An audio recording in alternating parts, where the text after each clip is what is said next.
చిగురుటాకులా వణికిపోయిన ఆర్థిక రాజధాని 75 సంవత్సరాల్లో మొదటిసారిగా ముందే వచ్చిన నైరుతి 75 ఇయర్స్ అట. చరిత్రలో ఏనాడు లేదట 75 సంవత్సరాల్లో అంత తొందరగా నైరుతి ఋతుపవనాలు ఎంటర్ అయిపోయినాయి.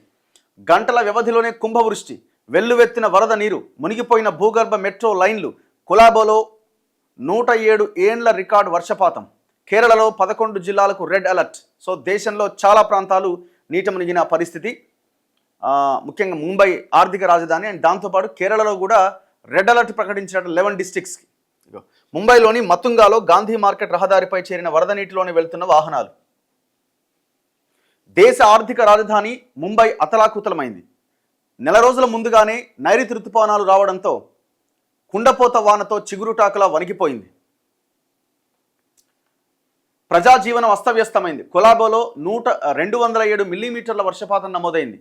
అక్కడి అబ్జర్వేటరీలో 1918లో మే నెల మొత్తం మీద 279.4 మిల్లీమీటర్ల వర్షపాతం నమోదు కావడం ఇంతవరకు రికార్డట.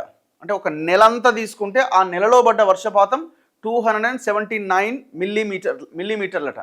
కానీ ఒక్క రోజులోనే 207 మిల్లీమీటర్లు అయిందట.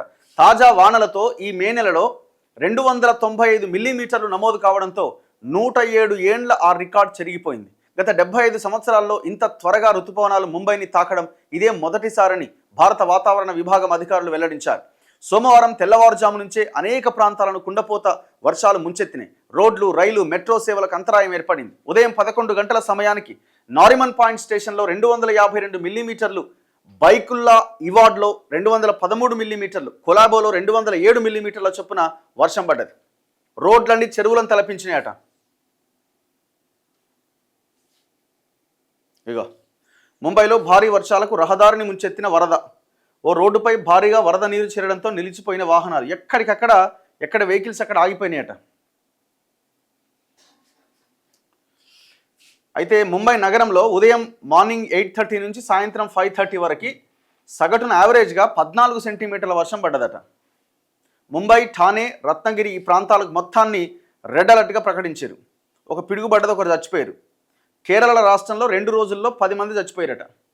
సో అక్కడ కూడా చాలా దారుణంగా ఉంది పరిస్థితి. కేరళ రాష్ట్రంలోని 11 జిల్లాల్లో రెడ్ అలర్ట్ ప్రకటించారు. దేశంలో సరికొత్త వాతావరణ సమాచార వ్యవస్థ అట. అయితే ఇవన్నీ ఒకవైపు మరి మన తెలంగాణ పరిస్థితి ఏంటంటే తెలంగాణలో కూడా ఋతుపవనాలు ఎంటర్ అయిపోయినాయి. ఇగో తెలంగాణలోకి ఋతుపవనాలు 2 వారాల ముందే ఆగమనం. రాష్ట్రమంతటా ఒక మోస్తరు వర్షాలు. రాష్ట్రంలో నైరుతి ఋతుపవనాలు వచ్చేశాయి. దీంతో ఒక్కసారిగా వాతావరణం మారిపోయింది. సాధారణంగా ఏటా జూన్ 8 నుంచి 12 తేదీల మధ్య ఋతుపవనాలు రాష్ట్రాన్ని తాకుతాయి. గత ఏడాది జూన్ 3వ తేదీన వచ్చాయి. ఈసారి సాధారణ అంచనా కన్నా 16 రోజుల ముందుగా మే 26వ తేదీనే రాష్ట్ర దక్షిణ సరిహద్దు జిల్లాలను తాకింది. నాగర్ కర్నూలు, జోగులాంబ గద్వాల, వనపర్తి, మహబూబ్ నగర్ జిల్లాల్లో ఋతుపవనాల ప్రవేశంతో మబ్బులు కమ్ముకున్నాయి. సోమవారం చాలా ప్రాంతాల్లో వర్షాలు పడ్డాయి. దీనికి తోడు బంగాళాఖాతంలో అల్పపీడనం కొనసాగుతోంది. ఈ కారణంగా రాష్ట్రంలో భారీ నుంచి అతి భారీ వర్షాలు కురిసే అవకాశాలు ఉన్నాయని వాతావరణ శాఖ సూచించింది. ఎండలతో ఠారెత్తించాల్సిన మే నెలలో ఈసారి పెద్దగా ఉష్ణోగ్రతలు నమోదు కాకపోవడం గమనార్హం. ఋతుపవనాలు ముందుగా రావడంతో రైతులు, సాగునీటి పారుదల వర్గాలు సంతోషం వ్యక్తం చేస్తున్నాయి. సో ఈసారి భారీగా వర్షాలు పడే అవకాశం ఉందట. సో ఇది సరే, ఇప్పుడు మంచి పరిణామమైన మొన్న దాదాపు ఒక నెల రోజులుగా కురిసిన అడపాదడపా వర్షాలతో రైతులైతే చాలా తీవ్రంగా ఇబ్బంది పడ్డారు. ఈ ఏడాది సాధారణం కన్నా అధికంగా వర్షాలు పడతాయట. నైరుతి ఋతుపవనాలతో రాష్ట్రంలో సాధారణంగా 734 మిల్లీమీటర్ల వర్షపాతం నమోదు కావాల్సి ఉంటుంది యావరేజ్గా. కానీ జూన్లో 131 మిల్లీమీటర్లు, జూలైలో 219 మిల్లీమీటర్లు, ఆగస్టులో 226 మిల్లీమీటర్లు, సెప్టెంబర్లో 158 మిల్లీమీటర్ల వర్షం కురవాల్సి ఉంటుంది. ఇది ఒక అంచనా అనమాట, ఎవ్రీ ఇయర్ పడాల్సిన వర్షం. ఈ ఏడాది నైరుతి ముందే రావడంతో వర్షాలు కురిసే రోజుల సంఖ్య పెరగబోతున్నదట. 4 రోజుల్లో రాష్ట్రమంతటా విస్తరణ. ఈ ఏడాది ఋతుపవనాలు ముందుగా రావడంతో ఎక్కువ వర్షపాతం నమోదయ్యే అవకాశం ఉన్నది. రాష్ట్ర దక్షిణ సరిహద్దును తాకిన ఋతుపవనాలు 4 రోజుల్లో రాష్ట్రమంతటా విస్తరిస్తాయి. తెలంగాణ అభివృద్ధి ప్రణాళికా విభాగం సలహాదారు, వాతావరణ శాఖ మాజీ డిప్యూటీ డైరెక్టర్ జనరల్ రామారావు చెప్పిండట. భారీ నుంచి అతి భారీ వర్ష సూచన ఉందట. 27వ తేదీ పసుపు రంగు హెచ్చరిక, 28, 29 తేదీలు ఆరెంజ్ అలర్ట్ జారీ చేయబోతున్నారట. గంటకు 30 నుంచి 40 కిలోమీటర్ల వేగంతో గాలులు వీచే అవకాశం ఉంది. ఏ జిల్లాల్లో? ఆదిలాబాద్, కొమరంభీం, మంచిర్యాల్, నిర్మల్, నిజామాబాద్, జగిత్యాల్, సిరిసిల్ల, కరీంనగర్, పెద్దపల్లి, భూపాలపల్లి, వికారాబాద్, సంగారెడ్డి, మెదక్, కామారెడ్డి జిల్లాల్లో అక్కడక్కడ భారీ వర్షాలు కురుస్తాయట. 27th రోజున ఇవాళ మిగిలిన జిల్లాల్లో తేలికపాటి వర్షాలకు అవకాశం ఉందట. ఇక 28, 29 తేదీల్లో ఆరెంజ్ అలర్ట్ అట. భారీ నుంచి అతి భారీ వర్షాలు ఏ ఏ జిల్లాల్లో? ఆదిలాబాద్, ఆసిఫాబాద్, మంచిర్యాల్, నిర్మల్ జిల్లాల్లో ఈ వర్షం పడబోతున్నదట. నార్త్. ఇక భారీ వర్షాలు పడే జిల్లాలు భూపాలపల్లి, ములుగు, కొత్తగూడెం, మహబాద్, వరంగల్, హన్మకొండ, జనగామ, సిద్దిపేట, వికారాబాద్, సంగారెడ్డి, మెదక్, కామారెడ్డి, మహబూబ్ నగర్, నాగర్ కర్నూలు. మిగిలిన జిల్లాల్లో ఇటు సౌత్ ఇటు సైడు కొంత తేలికపాటి వానలు పడే అవకాశం ఉందట. తాగునీటి ఇక్కట్లు తొలగినట్టే. రాష్ట్రంలో ప్రాజెక్టులు ఎండిపోవడంతో ఏర్పడ్డ తాగునీటి సమస్యల నుంచి ఇక బయటపడినట్లే అని అధికార యంత్రాంగం ఊపిరి పీల్చుకుంటోంది.